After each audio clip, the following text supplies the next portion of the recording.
السلام علیکم ورحمۃ اللہ وبرکاتہ۔ الحمدللہ وکفا وسلام علی عبادہ الذین اصطفیٰ۔ اشہد ان لا الہ الا اللہ وحدہ لا شریک لہ واشہد ان محمدا عبدہ ورسولہ صلی اللہ علیہ وآلہ وسلم۔ اللہم صلی علی محمد وعلی آل محمد کما صلیت علی ابراہیم وعلی آل ابراہیم انک حمید مجید۔ اللہم بارک علی محمد وعلی آل محمد کما بارکت علی ابراہیم وعلی آل ابراہیم انک حمید مجید۔ اما بعد، عن ابی ہریرہ رضی اللہ تعالی عنہ قال قال رسول اللہ صلی اللہ علیہ وسلم الدنیا سجن المؤمن وجنت الکافر، رواہ مسلم۔ حضرت ابو ہریرہ رضی اللہ تعالیٰ عنہ فرماتے ہیں کہ نبی اکرم صلی اللہ علیہ وسلم نے فرمایا یہ جو دنیا ہے یہ مومن کے لیے ایک قید خانہ ہے، وجنت الکافر، اور کافر کے لیے یہ جنت ہے، او کما قال رسول اللہ صلی اللہ علیہ وسلم۔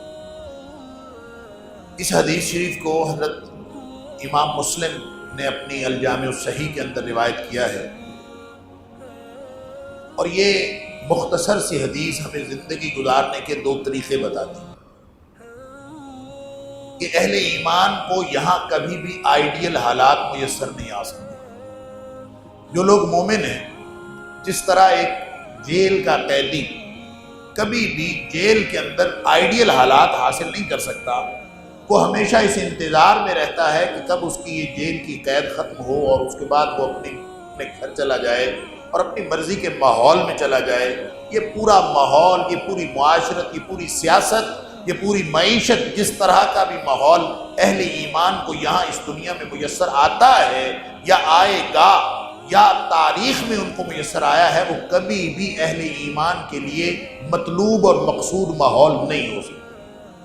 نبی اکرم صلی اللہ علیہ وسلم کی حدیث اس حقیقت کی نشاندہی ہے۔ البتہ جو کافر ہیں ان کے لیے موج لگی بھی، کافروں کی یہاں پہ موج۔ وہ جنت کہتے ہیں ہمیشگی کے گھر، یا پھر جنت کا معنی ہوتا ہے ڈھکی ہوئی چیز، ایسا باغ جس کے گرد بہت زیادہ درخت ہوں اور وہ اندر چھپ جائے، اس کو جنت کہتے ہیں۔ نہ لمبے درس کا موقع ہے اور نہ ہی میرے پاس وقت ہے، مجھے کہیں اور پہنچنا ہے۔ میں ایک حدیث اور عرض کر کے ایک نقطہ فکر اپنے لیے اور آپ کے لیے چھوڑ کے جانا چاہتا ہوں کہ ہم اس پر غور کریں۔ ہم عام طور پر اسی سوچ میں رہتے ہیں کہ حالات اس طرح سے ہوں گے تو پھر میں فلاں کام کروں۔ ہم آئیڈیل حالات کی تلاش میں اور انتظار میں زندگی ضائع کرتے ہیں۔ یہ اللہ نے زندگی دی ہے، بہت ہی مختصر زندگی ہے، اور یہ چند لمحے ہے، یہ چند سال ہے۔ اس میں کوئی آئیڈیل ماحول اس شخص کو تو میسر آ نہیں سکتا جو ایمان کا دعویٰ کرتا ہے، جس کے دل میں اللہ نے ایمان رکھا ہے، اس کو تو کبھی بھی اس دنیا میں آئیڈیل ماحول نہیں مل سکتا۔ البتہ یہاں اگر موج کرنی ہے تو پھر ایمان چھوڑنا پڑے گا، اگر ایمان ہے تو پھر آخرت کا انتظار کرنا پڑے گا۔ یہاں کے حالات مومن کے لیے کبھی بھی، یہ تو جیل ہے، ایک قید خانہ، چند دن کی وقت کٹی ہے۔ تو نبی اکرم صلی اللہ علیہ وسلم نے فرمایا، بے شمار حدیث ہے، میں صرف ایک حدیث آپ کے سامنے عرض کرنا چاہتا ہوں مزید، کہ نبی پاک صلی اللہ علیہ وسلم نے فرمایا کہ انہا ستاتی علی الناس سنون خداع۔ ایک تو عمومی زندگی مومن کی، وہ کبھی بھی آئیڈیل حالات میں مومن زندگی نہیں گزار رہا ہوتا۔ آپ سارے انبیاء کی زندگیاں دیکھ لیں، نبی اکرم صلی اللہ علیہ وسلم کی حیات طیبہ دیکھ لیں، کیسی زندگی ہے کہ 2 مہینے گھر میں چولہا ہی نہیں جلتا۔ آپ اس گھر کو کیا گھر کہیں گے؟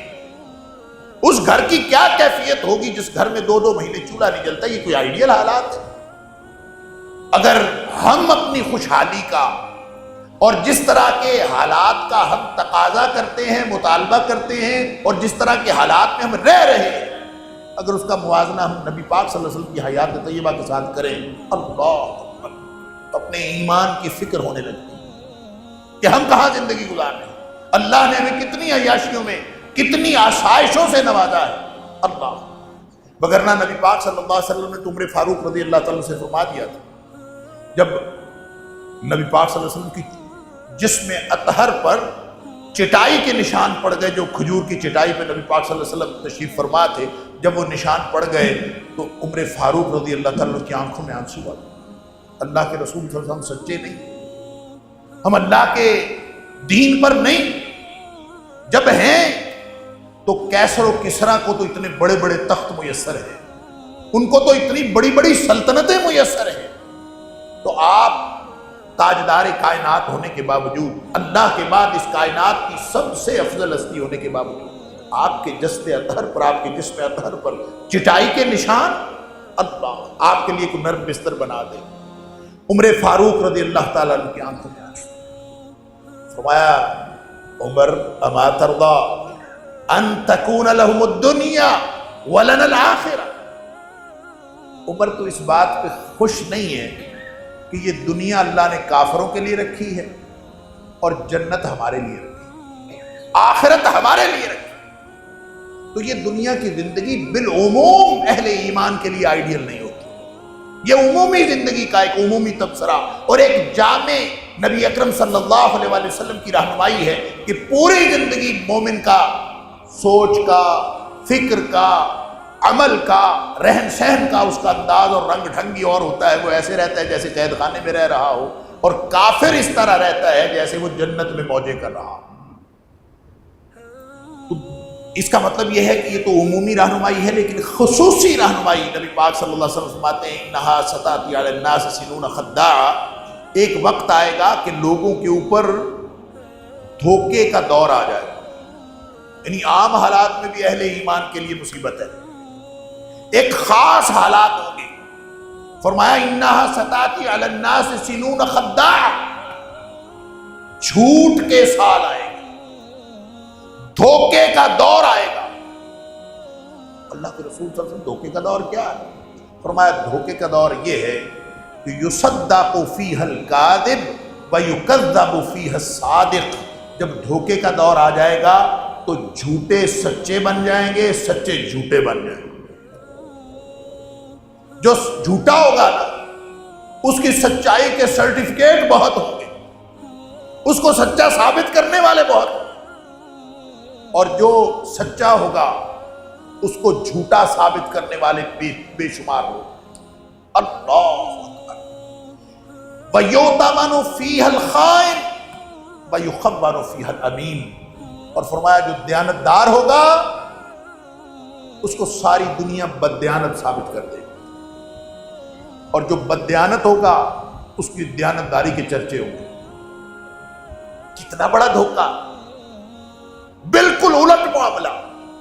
تو اندازہ کیجئے کہ وہ مومن جو عام حالات میں بھی قید خانے میں رہ رہا تھا، ان خاص حالات میں اس کی کیا کیفیت ہے؟ وہ تو ایسے ہی ہے جیسے سمندر سے باہر مچھلی تڑپ رہی ہو، جیسے پانی سے باہر مچھلی کو پھینک دے اور وہ تڑپ پھڑک کے وقت گزارتا ہے جب تک موت آ جائے یا واپس پانی میں آ جائے، اس کے علاوہ اس کے پاس تو چین اور امن کا ایک لمحہ نہیں۔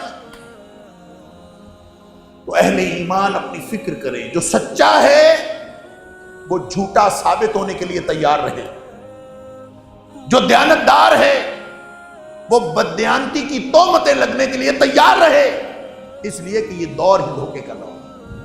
اس دور میں یہ نبی اکرم صلی اللہ علیہ وسلم نے پہلے فرمایا، اور پھر آپ نے فرمایا وَيَنْتِقُ فِيهَا الرُّوَيْبِضَةُ، جو باتیں کرنے والے ہوں گے، جو لوگوں کا چہرہ ہوں گے، جو لوگوں کے ترجمان ہوں گے، جو سپوکس مین ہوں گے، فرمایا وہ رویبضہ ہوں گے۔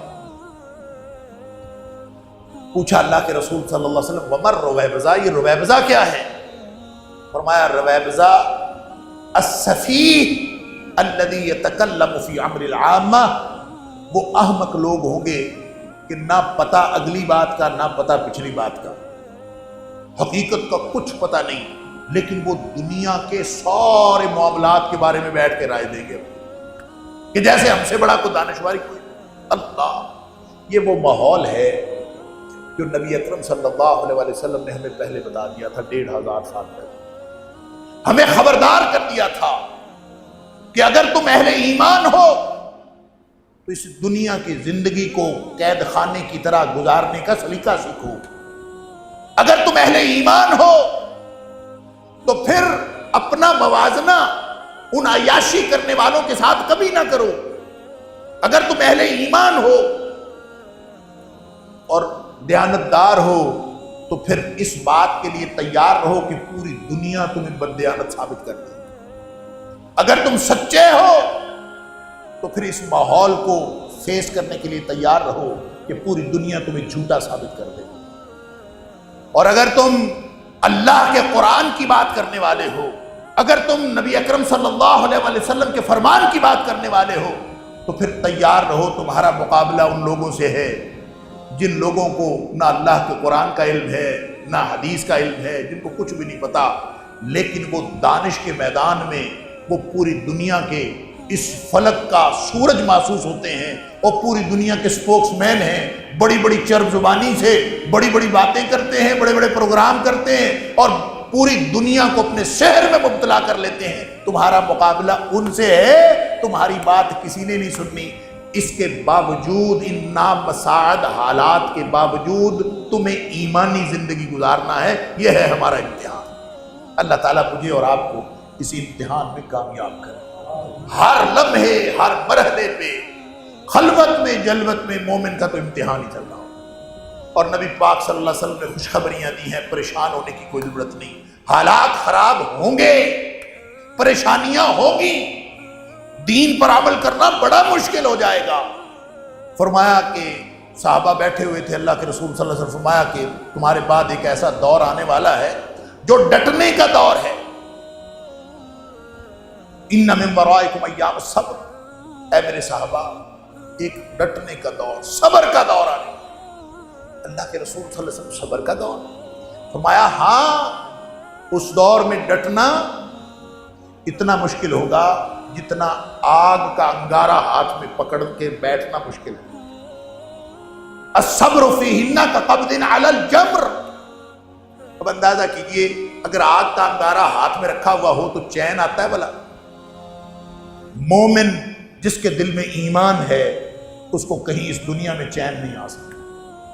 وہ سکون کی زندگی کو بھول جائے، وہ چین کی نیند کو بھول جائے، وہ یہ سمجھے اللہ اکبر، ام حسبتم ان تدخلوا الجنۃ ولما یاتکم مثل الذین خلوا من قبلکم مستهم البأساء والضراء وزلزلوا حتى يقول الرسول والذین آمنوا معه متى نصر اللہ. تم کہتے ہو ہمیں جنت مل جائے گی، کلمہ پڑھ لیا، ایسے جنت نہیں ملتی. ابھی تو تمہیں آزمایا جانا ہے، ہلایا جانا ہے. تاریخ پڑھ لو، نہیں پتہ چلتا تو قرآن دیکھو، قرآن کیا بتا رہا. تو نبی پاک صلی اللہ علیہ وسلم فرماتے ہیں کہ ایک دور آنے والا ہے، وہ اصل ڈٹنے کا دور. اس کا مطلب ہے سابقہ ادوار سے زیادہ مشکل دور. فرمایا اتنا مشکل ہوگا جیسے اس دور میں عمل کرنا، دین پر ڈٹنا اتنا مشکل ہوگا جیسے آگ کا انگارہ ہاتھ میں پکڑنا مشکل ہے. اور پھر فرمایا کہ للعامل فیہا، اس دور میں بھی جو دین پر عمل کرے گا نا، سبحان اللہ، اس دور میں بھی، مجھے لگتا ہے وہ یہی دور، اس دور میں بھی جو دین پر عمل کرے گا، فرمایا اجر 50، اس کے لیے 50 لوگوں جتنا اجر ہے. ایک عمل کرنے والے کا اجر 50 لوگوں. صحابی پوچھتے ہیں اللہ کے رسول صلی اللہ علیہ وسلم 50 منا او 50 منہم، کون سے 50 لوگوں جتنا اجر ہے؟ ہم جو صحابہ کرام بیٹھے ہیں 50 صحابہ جتنا اجر یا اس دور کے 50 لوگوں جتنا اجر؟ نبی اکرم صلی اللہ علیہ وسلم نے فرمایا 50 منکم، 50 صحابہ جتنا ہے. تو یہ اللہ کی طرف سے یہ خوشخبری کا دور ہے اہل ایمان.